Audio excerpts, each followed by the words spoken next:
Monday morning saw the UK's credibility face the judgment of markets.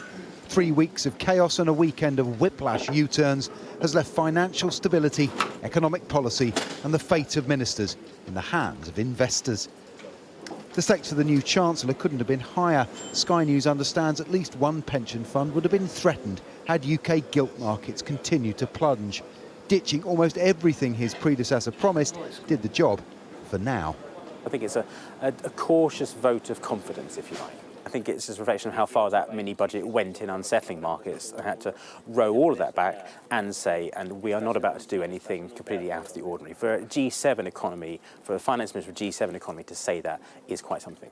Yields on 30-year gilts, which spiked after the mini-budget, fell back during the day, buying the Chancellor time as he tries to balance the books.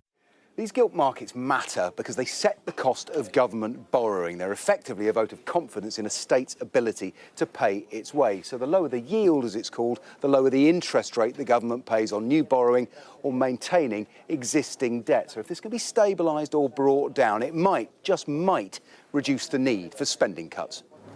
They matter for mortgage holders too. Go on this way. Driving fixed rates higher faster than expected even a month ago. Liam was caught as the tide turned. By the spring, he may lose the cushion of energy support too.